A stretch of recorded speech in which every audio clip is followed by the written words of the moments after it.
My name is Abigail Parker, and I'm 28 years old. One rainy night, my father screamed, "Get out!" and threw my belongings onto our front lawn. I slept in my car, sobbing until sunrise. 24 hours later, I was unlocking the door to my $45 million waterfront villa in Palm Beach. Life can change in an instant, especially when someone you trust betrays you, while someone you never knew makes you an A's. Before I tell you how my life turned upside down and then right side up again, let me know where you're watching from in the comments and hit that subscribe button. If you've ever had family turn their back on you. I grew up in a modest brick colonial in a middle-class Boston suburb.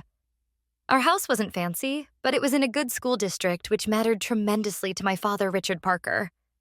Dad worked as a bank manager at First National Bank of Boston for 30 years. He believed in discipline structure and conventional success. His world operated in black and white with no room for the colorful gray areas where I always seemed to exist. My mother, Elizabeth, was his opposite in many ways. She had a gentle spirit and artistic sensibility that balanced our home. She taught elementary school art and always encouraged my creative interests. When I was 15, she died from breast cancer. The day we buried her, I watched something in my father harden. He became more rigid, more controlling, as if strictness could prevent any more unexpected tragedies. My older brother, Matthew, got our father's practical mind. He studied economics at Harvard, Dad's proudest moment, and became an investment banker in New York. Matthew called home every Sunday, visited on major holidays, and sent expensive Christmas gifts. In my father's eyes, Matthew was doing everything right. Then there was me. I loved art history museums and preservation work. I spent hours sketching in my room or visiting local galleries.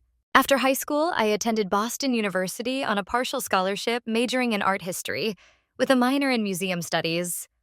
Dad tolerated this because I had a boyfriend, Jackson, who was studying business economics. Dad liked Jackson often asking about his classes and career plans while barely acknowledging mine. I think Dad hoped Jackson's practicality would rub off on me. Practical careers pay bills, Abigail. Dad would say passion projects lead to poverty. During college, I interned at the Boston Museum of Fine Arts. Those were some of the happiest days of my life, surrounded by beautiful things with historical significance. After graduation, while Jackson moved to Chicago for a banking job, ending our relationship, I landed a position at Bennett Gallery, a small but respected establishment in downtown Boston. The salary barely covered expenses, but I loved every minute. I cataloged collections, coordinated with artists, and helped with exhibit installations. It was meaningful work that made my heart sing. Dad couldn't understand why I'd accept such a dead-end job when I could get an MBA or go into marketing. To save money, I moved back into my childhood bedroom. Every morning, I'd leave our suburb on the commuter rail return in the evening and face Dad's disapproving glances over dinner. "When are you going to get a real career, Abigail?" became his weekly refrain. Our uneasy peace shattered 6 months ago when Eleanor Sullivan entered our lives. Dad met her at a bank function. She was a wealth management specialist who had transferred from the Chicago branch. Eleanor was 52, 10 years younger than Dad, with perfectly highlighted blonde hair and an expensive wardrobe. Within weeks, she was staying over. Within 2 months, she had moved in. From the beginning, something about Eleanor felt off. She was sugary sweet around my father, but cold when we were alone. She would reorganize the kitchen so I couldn't find anything. She'd make backhanded compliments about my appearance or job. "That gallery must be so fulfilling for someone with your modest ambitions," she'd say, sipping the premium coffee she'd convinced Dad to start buying. I tried to be welcoming, remembering how lonely Dad had been after Mom died. But Eleanor wasn't interested in being my friend or even my father's partner. She was positioning herself to be his wife and secure her financial future. "Your father deserves someone who appreciates a success," she told me once while Dad was out mowing the lawn. Not everyone understands the value of financial security. Some people just drift through life. The dig was obvious, but I bit my tongue. Fighting with Eleanor would only upset Dad. And despite our differences, I still loved him and wanted him to be happy. Our household tensions grew as Eleanor gradually claimed more territory. She redecorated the living room, removing family photos and replacing them with generic artwork. My mother's garden, which Dad had maintained for years after her death, was paved over for additional parking. Each change erased more of our family history, and with it my sense of belonging in my childhood home. Eleanor's influence over my father grew stronger each week. Dad started criticizing aspects of my life he'd previously accepted. My vegetarian diet suddenly inconvenienced family meals. My gallery hours were irresponsible. My few art purchases were wasteful spending. One evening, I came home early and overheard Eleanor in the kitchen. "Richard, I'm worried about Abigail," she said in that concerned tone that made my skin crawl. "Living at home at her age isn't healthy. She's becoming too dependent on you. She's saving money," Dad replied, though he sounded uncertain. "Is she? I never see her contributing to household expenses. And that job, it's more like a hobby than a career. You're enabling her to avoid adult responsibilities." I stood frozen in the hallway, blood rushing to my face.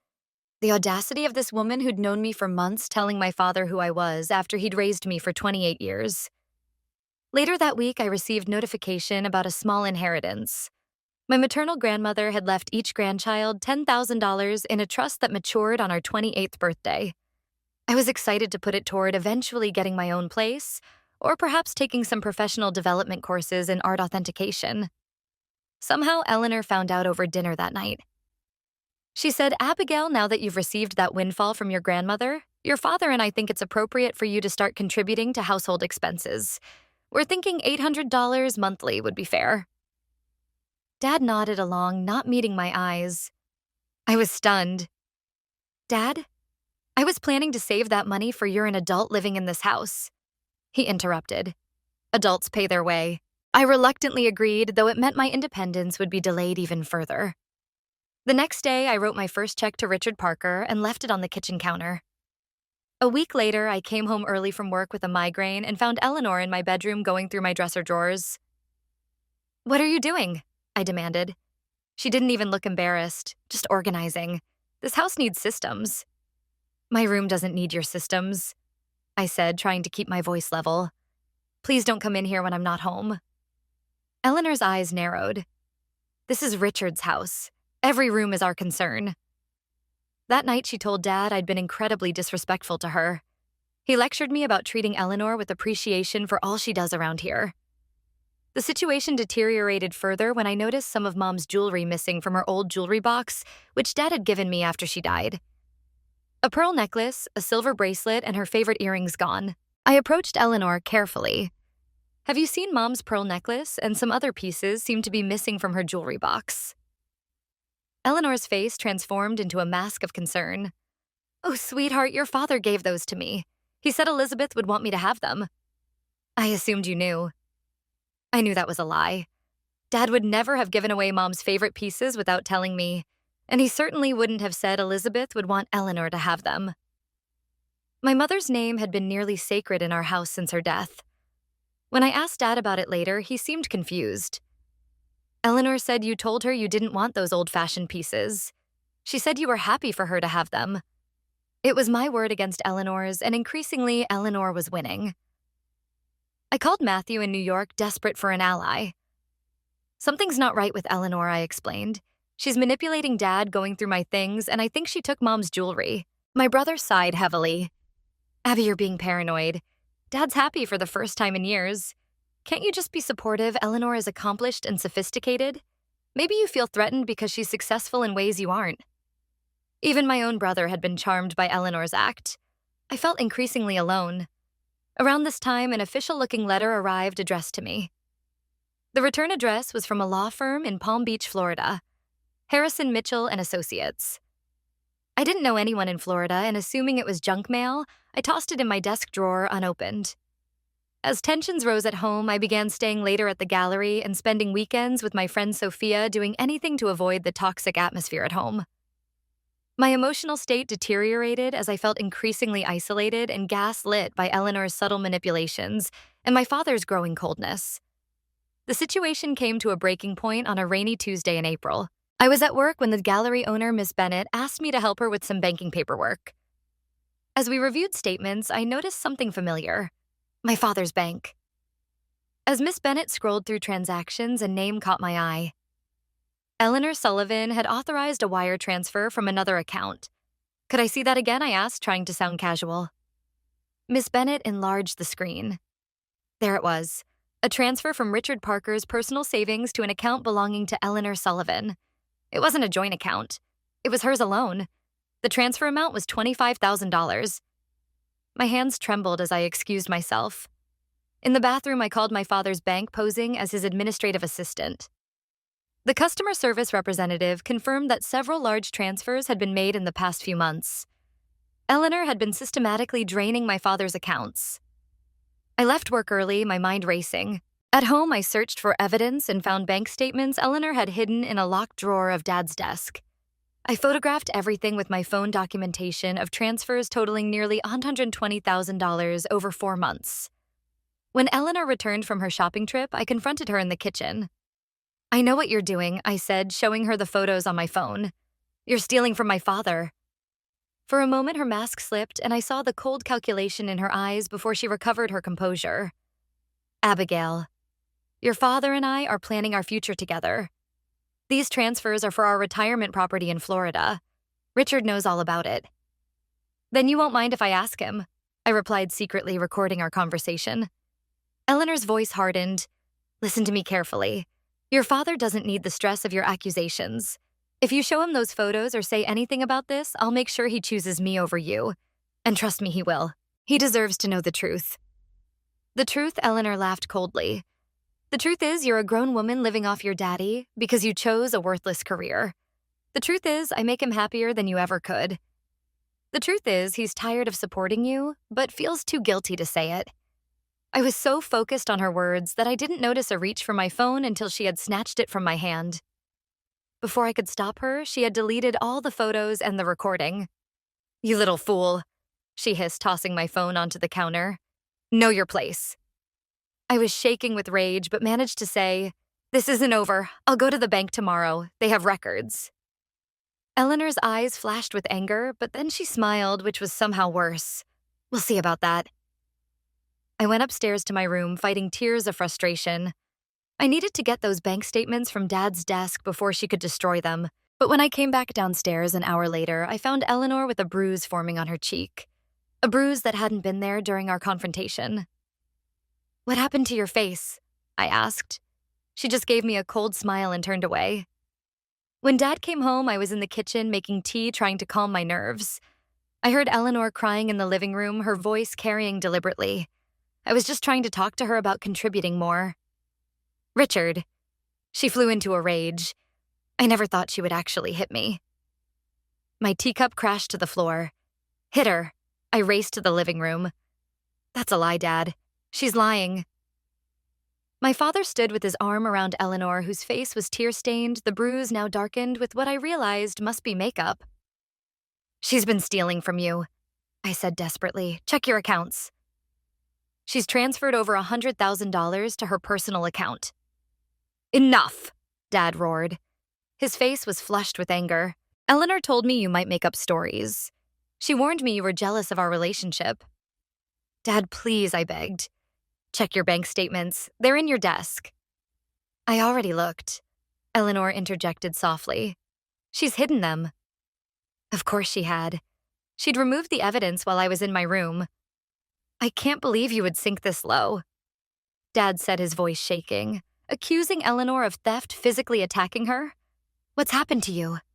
"Nothing happened to me. She's manipulating you. She's after your money." "Get out," he bellowed, his face contorted with rage I'd never seen before. "Get out of my house right now." Richard, Eleanor said with fake gentleness. "Maybe we should all calm down." "No, I've had enough. If she can't respect you, she can't live here." He turned to me, eyes cold. "Pack your things and get out tonight." "Dad, please." I whispered, tears streaming down my face. "Now." Abigail, what followed was the most humiliating experience of my life. Dad followed me upstairs, watching as I threw clothes into a suitcase. When I reached for my mother's remaining jewelry, he blocked me. "Leave it. It belongs to the family." "I am family," I said through tears. "Not anymore," he responded. And those two words broke something inside me. As I dragged my suitcase downstairs, Eleanor watched with thinly veiled satisfaction. Outside, rain poured down as Dad threw more of my belongings onto the front lawn. Books, shoes, my laptop bag. Neighbors peered through windows at the spectacle. I loaded everything I could into my 10-year-old Honda and took one last look at the house where I'd grown up. Dad stood in the doorway, Eleanor behind him, with her hand possessively on his shoulder.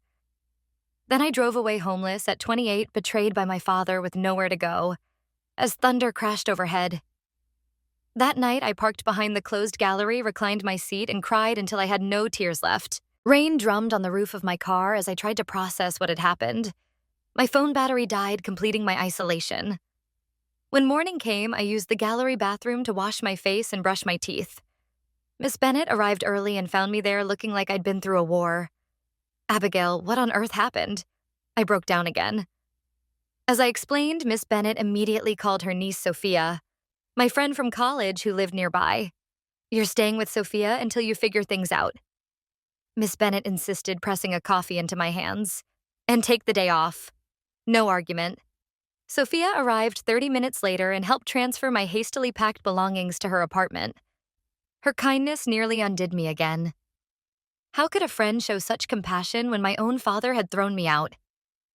As I unpacked, I found the unopened letter from the Florida law firm among my things. With everything happening, I'd forgotten about it. I tore it open, expecting some kind of credit card offer or timeshare advertisement. Instead, I found a formal letter. "Dear MS Parker *, our firm represents the estate of the late Thomas Williams. As the executive of Mr. Williams, it is my duty to inform you that you have been named as the sole beneficiary of his considerable estate. Mr. Williams was your maternal great-uncle and passed away last month at the age of 92. Please contact our office at your earliest convenience to discuss the details of your inheritance and the necessary arrangements. Sincerely, Daniel Harrison." "Yes, you *. I stared at the letter in disbelief. A great-uncle. Mom had mentioned her Uncle Thomas, occasionally her mother's brother who had moved away decades ago and became estranged from the family. He was the black sheep who chose art over responsibility. According to family lore, Mom always spoke of him with a hint of admiration despite never having met him as an adult. With trembling hands, I called the number on the letterhead. Harrison Mitchell and Associates, a receptionist, answered. "This is Abigail Parker. I received a letter about Thomas Williams' estate." Within seconds, I was transferred to Daniel Harrison himself. "Miss Parker, thank you for calling. I've been trying to reach you. Is it possible for you to come to Florida to discuss the inheritance in person? There are documents to sign and matters that would be best addressed face to face. I'm not sure I can afford a trip to Florida right now." I admitted embarrassment burning my cheeks. "That won't be a problem," Mr. Harrison replied smoothly. "The estate will cover all travel expenses. In fact, Mr. Williams made specific provisions for this." Would tomorrow be too soon? 24 hours later. I was sitting in a sleek office in Palm Beach facing Daniel Harrison, a distinguished man in his 60s with kind eyes behind expensive glasses. "Before we discuss the specifics, I'd like to give you some context," Harrison began. "Thomas Williams was a remarkable man. He made his fortune initially through real estate investments in the 1970s, but was always passionate about art. Over time, he built one of the most impressive private collections in the country." Harrison slid a photograph across the desk, an elderly man with my mother's eyes standing in what appeared to be an art gallery. Thomas never married and had no children. He lived a relatively private life here in Palm Beach. However, he kept tabs on his family from afar, particularly after his sister, your grandmother, passed away. "He knew about me?" I asked, stunned. Harrison nodded. "More than knew about you. He followed your career with great interest. Your mother had written to him a few times before her death, sending photos and updates about the family. When he learned you were pursuing art history, he was delighted. He saw himself in you." I felt tears threatening again. A family member who would have understood me, appreciated my passion, had been out there all along, and now he was gone before I'd had the chance to meet him. "Thomas had investigators discreetly check in on you periodically. He knew about your position at the gallery, your dedication to art preservation. He was particularly impressed when he learned you chose that path despite family pressure to pursue something more conventionally successful. The parallels to his own life weren't lost on me." Now, as to the inheritance itself, Harrison cleared his throat. "Thomas Williams' estate is valued at approximately $45 million. I nearly fell out of my chair. $45 million. Yes, This includes his Palm Beach villa, valued at $15 million, his art collection, appraised at $20 million, and liquid assets and investments totaling roughly $10 million. The room seemed to spin around me. Yesterday, I'd been homeless, sleeping in my car. Today, I was being told I was worth $45 million. There must be some mistake, I whispered. No mistake, Miss Parker. Here is a copy of the will which specifically names you as the sole heir. Harrison handed me a document. Thomas was very clear about his wishes. He wanted his collection to go to someone who would appreciate its significance, not just its monetary value. As I scanned the document, seeing my name in black and white, the reality began to sink in. The villa staff has been informed of your arrival. Maria, the housekeeper, has worked for your great-uncle for 30 years and knew you would be coming eventually. She's prepared the master suite for you, the staff. I echoed weakly. Harrison smiled. Maria, the groundskeeper, Carlos, and security personnel. The estate is quite substantial. He showed me photos of a stunning Mediterranean-style mansion overlooking the Atlantic Ocean with manicured gardens and a private beach. This is mine. I couldn't reconcile the images with my new reality. All yours. The car service outside will take you there whenever you're ready. I've prepared temporary cards and accounts for your immediate needs until we can complete the necessary paperwork. As Harrison continued explaining details, I remembered snippets of conversations with my mother about her mysterious uncle. He marches to his own drummer. She'd said once the family never forgave him for choosing art over joining the family business, but sometimes I wonder if he didn't make the wisest choice of all. After signing preliminary documents, I found myself in the back seat of a luxury car heading toward my new home, still wearing yesterday's clothes, still reeling from the emotional whiplash of the past 48 hours. Your great-uncle was a wonderful man, the driver commented as we turned through massive gates. The whole staff adored him. As the villa came into view, I gasped. The photos hadn't done it justice. Stately palm trees lined the circular driveway leading to a grand entrance. Flowering bougainvillea cascaded over elegant archways. And beyond the house itself, the sparkling blue of the Atlantic stretched to the horizon. Standing at the entrance was an older woman with silver-streaked dark hair and a warm smile. Welcome home, Miss Parker, she said as I stepped out of the car. I'm Maria. Your Uncle Thomas spoke of you often. He would be so pleased you're here. And for the first time since my father had shouted those devastating words, "Get out," I felt like I might have found somewhere I belonged. The massive front doors opened into a soaring entryway with a crystal chandelier and marble floors. Sunlight streamed through tall windows, illuminating artwork that took my breath away. Original pieces by masters I'd only ever seen in museums. Is that a Monet? I whispered, stopping before a luminous landscape. Maria nodded. Your uncle acquired it in the 80s. He always said it was his morning sunshine regardless of the weather outside. She gave me a tour that left me speechless. The villa had 8 bedrooms, 11 bathrooms, a library with floor-to-ceiling bookshelves, a formal dining room that could seat 20, and a professional kitchen where Thomas had employed a part-time chef for special occasions. Antonio comes in 3 times a week, Maria explained, but I've asked him to give you a few days to settle in before meeting him. There's plenty of prepared food in the refrigerator. The master suite occupied the entire east wing of the 2nd floor, with a private terrace overlooking the ocean. The closet was bigger than my bedroom at Dad's house, and the bathroom featured a marble shower and a soaking tub position before a window with a sea view. This was Thomas's room, I asked, running my hand over the silk bedspread. No, señorita. Your uncle's rooms are in the west wing. The suite was always kept ready for you. For me, but he never met me. Maria's eyes softened. He always hoped you would visit someday. He had the suite redesigned 5 years ago when he learned of your interest in art history. He said, my niece will need a proper place to stay when she finally comes home. I felt a lump in my throat. This man who shared my blood and my passion had prepared a place for me while I'd struggled to feel welcome in my own father's house. The tour continued to the heart of the estate, the art gallery. A converted ballroom now housed Thomas's most prized possessions, displayed with museum-quality lighting and climate control.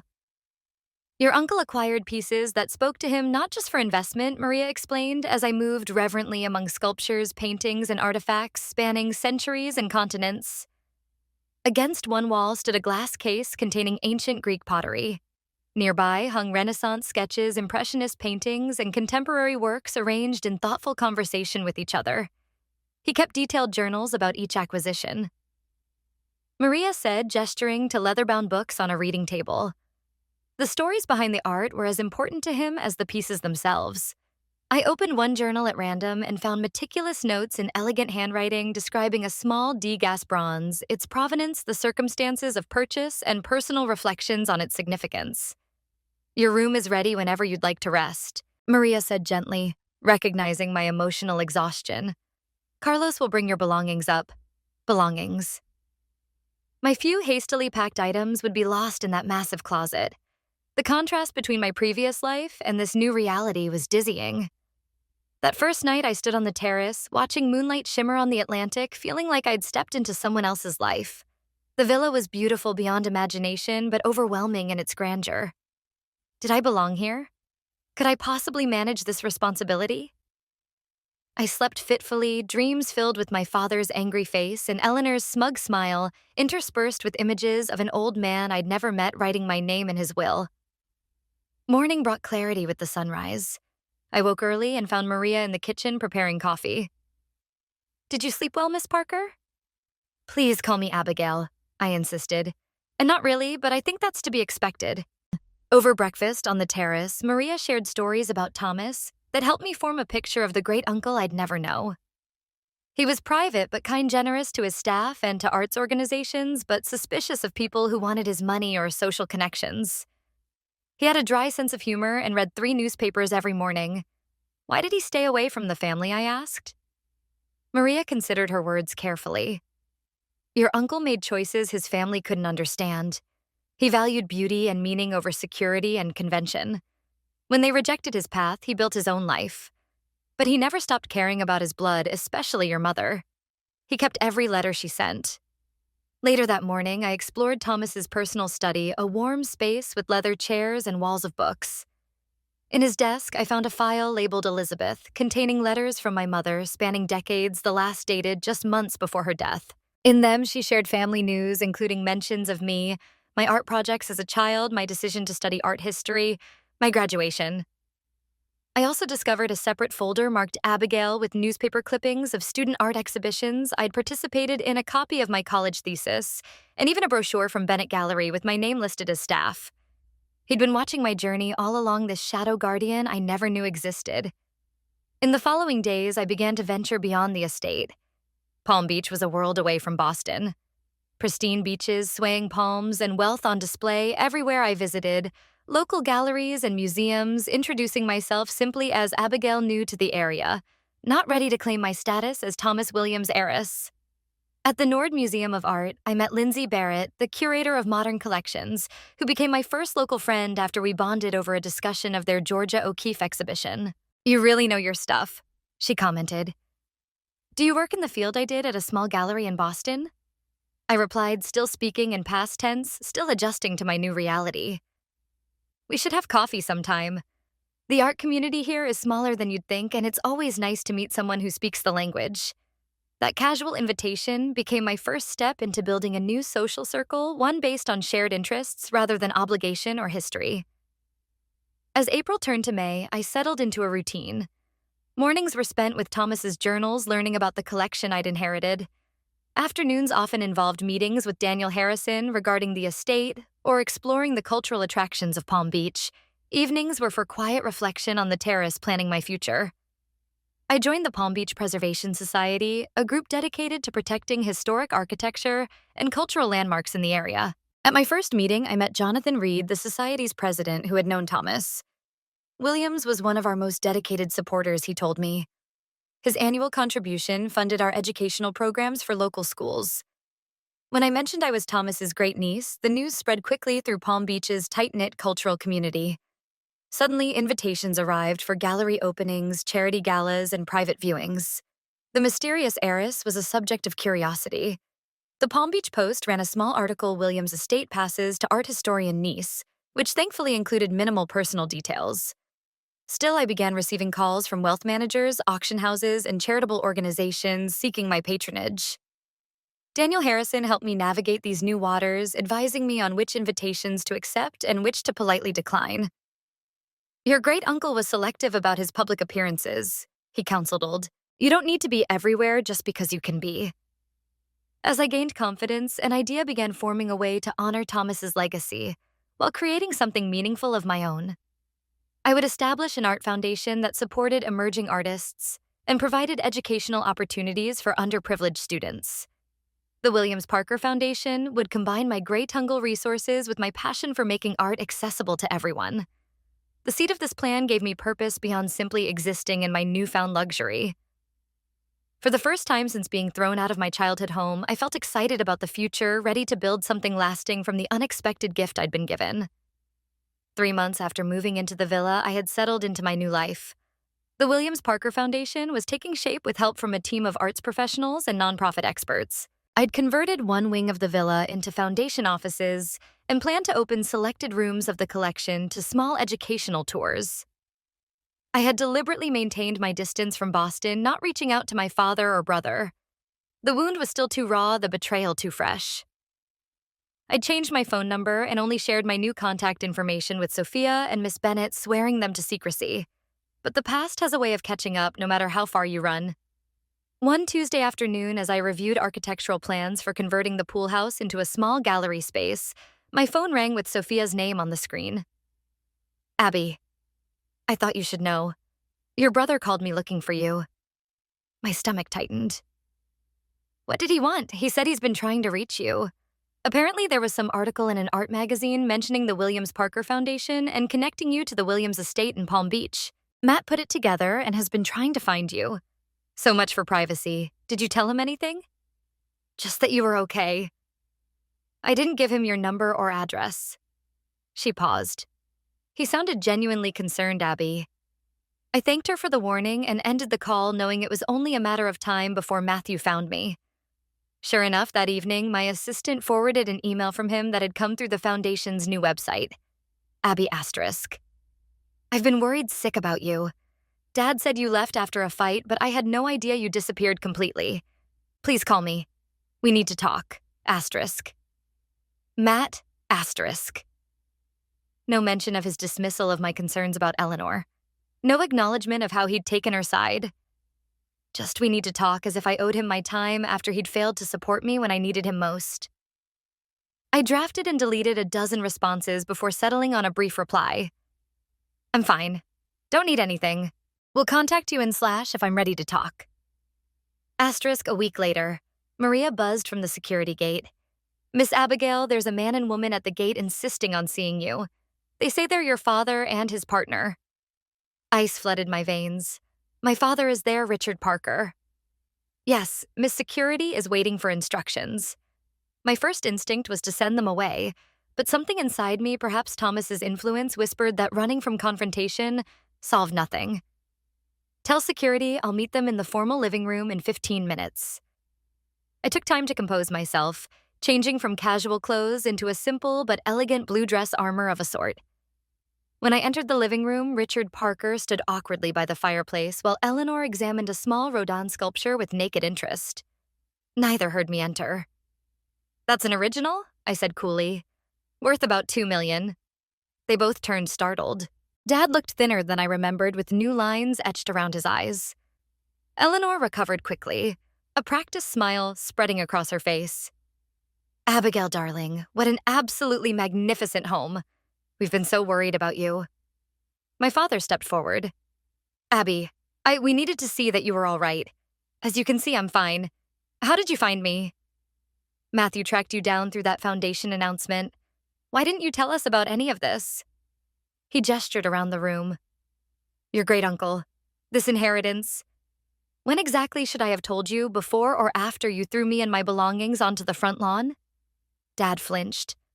Eleanor quickly interceded. Water under the bridge. Surely we're family after all. We should celebrate your good fortune together. The audacity was breathtaking. I turned to my father. Why are you really here? Before he could answer, Eleanor moved closer. Her voice honeyed. We've been thinking with your new circumstances we could help you manage all this. It's so much responsibility for someone your age. Richard has excellent financial experience, and I specialize in wealth management. And there it was the real reason for their visit: my money, my inheritance. The very thing Eleanor had been after all along, just from a different source. I have financial advisors. Thank you, I replied coldly. Dad finally found his voice. Abby, I want to apologize for what happened. I didn't handle things well. You didn't handle things at all, Dad. You chose to believe Eleanor over your own daughter without a shred of evidence. I know, and I'm sorry. When I saw that magazine article about your foundation, I realized what an incredible person you are. I'm proud of what you're doing with your inheritance. His words might have meant something 3 months ago now. They rang hollow. Are you proud of me, or proud that I'm wealthy now? Would you have come looking for me if I'd just been living in a small apartment somewhere? Dad looked stricken, but Eleanor smoothly interjected. Family is family regardless of circumstances. We should put the unpleasantness behind us and move forward together. Something in her practiced sincerity triggered a memory. I walked to a side table and picked up a remote control, pressing a button that lowered a screen on the far wall. Before we discuss moving forward, I think we should address the past. With another button press, security footage appeared on the screen. Footage from the day before I'd been kicked out, showing Eleanor entering my room, rifling through my belongings, and pocketing my mother's jewelry. Eleanor's face drained of color. The villa has an excellent security system, I explained. When I moved in, I had Maria ship all my belongings from Sophia's apartment. Among them was Mom's empty jewelry box. It made me curious, so I asked my security team to run a check on both of you. They're very thorough. I clicked again, and the screen showed Eleanor at various jewelry stores selling pieces I recognized as my mother's. They tracked down 3 pieces so far at pawn shops and consignment stores in Boston. I've already recovered them. Dad turned to Eleanor, shock and betrayal dawning on his face. You told me Abigail said you could have those? You said she didn't want them. Eleanor's mask slipped completely. Oh, grow up, Richard. She wasn't using them, just keeping them in a box. At least I appreciated their value, their monetary value, I corrected. You never cared about their sentimental worth. I clicked again, and bank statements appeared on the screen, the same ones I'd photographed before being thrown out. My investigators also found these systematic withdrawals from Dad's accounts to yours, Eleanor. Over $120,000 in 4 months. Dad staggered back as if physically struck. Is this true? Eleanor's eyes darted between us, calculating her options. Finally, her demeanor changed completely, the warm, caring facade vanishing into cold fury. You ungrateful little bitch, she spat at me. You had everything. A father who supported you while you played at your little art job. A free place to live. I worked for what I took. By lying and manipulation, I countered calmly. By being smarter than both of you, Richard was an easy mark, so desperate for company, he never questioned why someone like me would be interested in a boring bank manager with a needy daughter. Dad's face crumpled, the truth of her contempt hitting harder than any physical blow could have. Security will escort you out, Eleanor, I said, pressing a button on the house phone. The police in Boston have been notified about the theft and fraud. They'll be in touch. You can't prove anything. She snarled. I already have. Now get out of my house. 2 security guards appeared flanking Eleanor, who looked ready to lunge at me before thinking better of it. As they escorted her toward the door, she turned back. This isn't over. Actually, it is, I replied. Completely over. When she was gone, Dad slumped onto a sofa, looking suddenly old and broken. I've been such a fool, he whispered. I sat across from him, maintaining emotional distance despite a surprising flicker of compassion. Why did you believe her, Dad? After all our years together as family, how could you take her word over mine? He rubbed his face wearily. I was lonely. After your mother died, I threw myself into work and to raising you kids. Then Matthew left, and you were building your own life. Eleanor made me feel needed again, valued. So you chose that feeling over the truth. I chose what was comfortable over what was difficult, he admitted. It was easier to believe you were jealous than to consider I'd made a terrible mistake with Eleanor. I'm so sorry, Abby. His apology was sincere, but it couldn't erase the pain of that rainy night of Get Out, echoing in my ears of not anymore, when I'd said I was family. I need time, Dad. You broke something between us that won't be fixed with one conversation. He nodded, eyes glistening with tears. I understand. Would it be possible to talk again sometime to try to make amends? Maybe. But it needs to be on my terms. Not because you're impressed with this. I gestured around us at the villa, and not because you need something from me. I just need my daughter back, he said simply. As he left, I felt a complex mixture of emotions lingering: hurt, cautious hope, and a new sense of strength. For the first time, I'd confronted my father as an equal, not as his dependent daughter, desperate for approval. That evening, my phone rang with Matthew's number. Abby, it's Matt. Dad called me. Is it true about Eleanor? Every word, I confirmed. Jesus, he exhaled heavily. I should have listened to you. I'm sorry, I dismissed your concerns. You chose to believe what was convenient just like Dad did. That's fair, he conceded. Look, I know I can't just waltz back into your life, but I'd like the chance to try to make things right.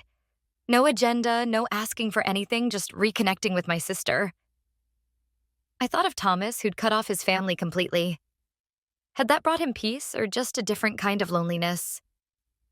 We can talk, I said finally, but I'm not rushing back to how things were before. Trust has to be rebuilt. I understand, Matthew replied. And Abby, I'm really proud of what you're doing with the foundation. It suits you. After hanging up, I walked through the gallery wing, stopping before a small landscape my mother had particularly admired in one of her letters to Thomas. Family was complicated, capable of both the deepest wounds and the most meaningful connections. Like Thomas, I would forge my own path forward, but perhaps without cutting all ties to the past. 6 months after moving into the villa, I stood in the newly renovated gallery space that would serve as the headquarters for the Williams Parker Foundation. The former pool house had been transformed into a modern exhibition area with classroom space for educational programs. Large windows overlooked the Atlantic, filling the rooms with natural light that made the artwork glow. It's perfect, Lindsay Barrett said, admiring the installation of our inaugural exhibition, Emerging Voices in American Art, featuring works by 10 talented but undiscovered artists from diverse backgrounds. Thomas would have loved this.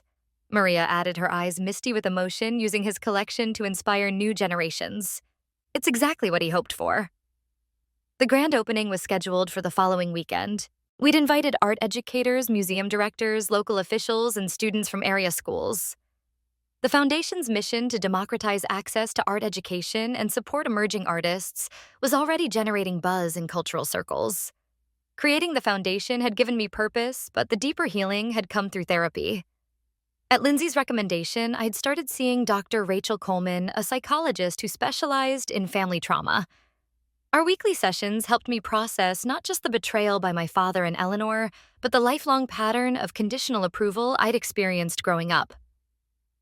Your worth isn't measured by your productivity or practicality, Dr. Coleman reminded me during one pivotal session. You're inherently valuable, Abigail, apart from what you contribute or achieve. Those words had unlocked something inside me. Permission to exist without constantly proving my worth through accomplishments or compromise. My relationship with my father was slowly mending. We'd progressed from awkward monthly phone calls to occasional visits.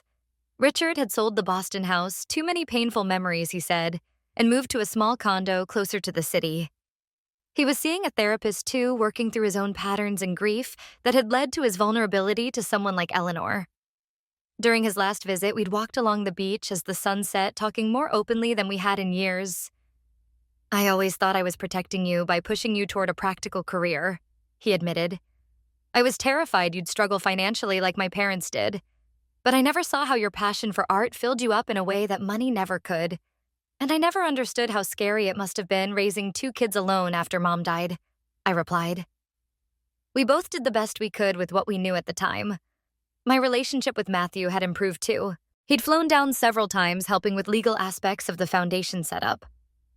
During his visits, I saw glimpses of the brother I'd been close to as a child before ambition. And Dad's expectations had created distance between us.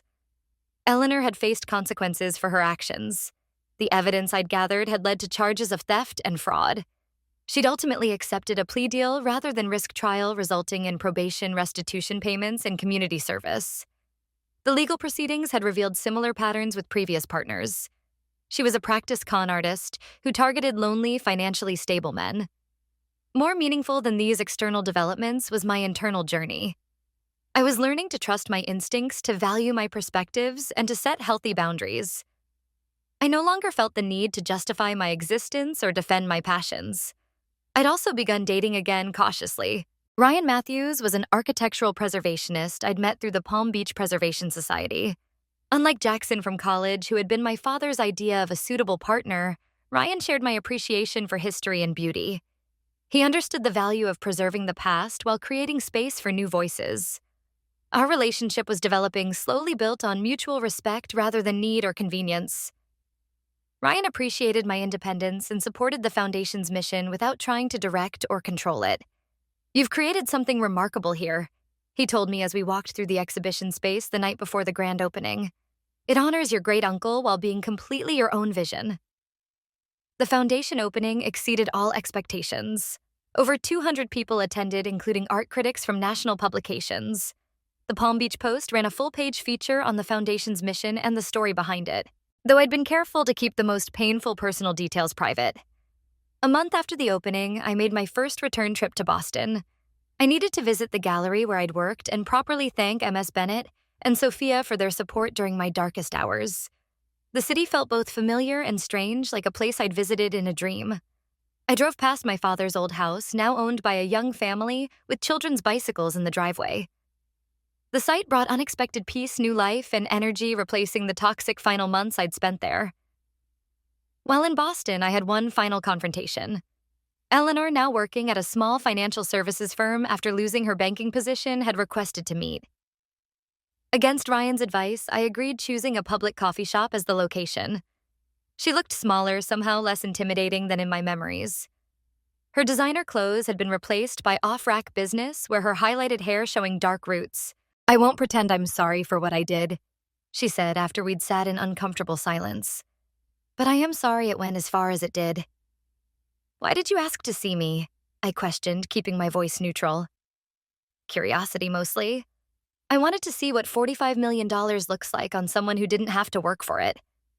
I smiled, recognizing the attempt to provoke me. "I'm working harder now than I ever have.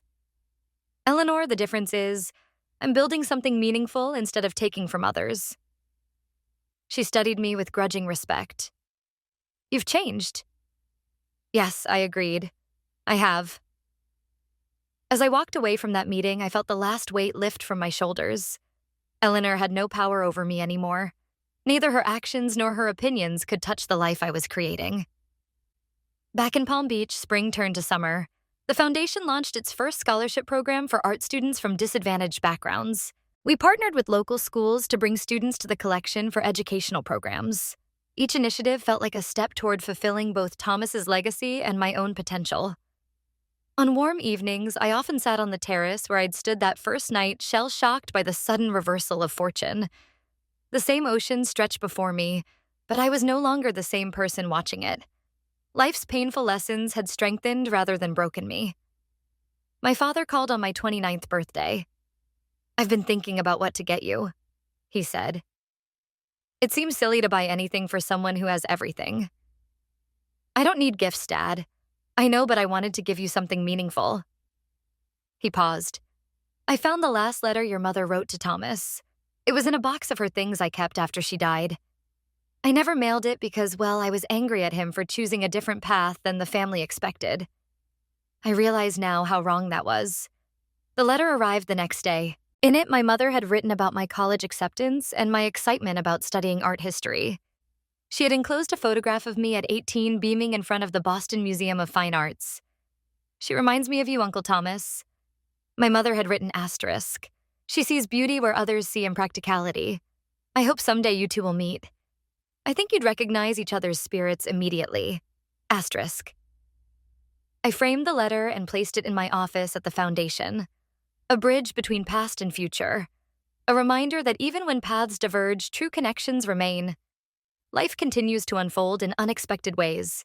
The Foundation grows, my relationships evolve, and I'm learning that happiness isn't found in wealth or approval, but in living authentically and creating meaning from whatever circumstances we're given. Sometimes the worst moments of our lives, like being told to get out by someone we love, become unexpected doorways to our true path. The journey isn't always easy, but it's infinitely worthwhile. If there's one thing I've learned, it's that family isn't always defined by blood. Sometimes it's the people who stand by us when we're sleeping in our cars in the rain.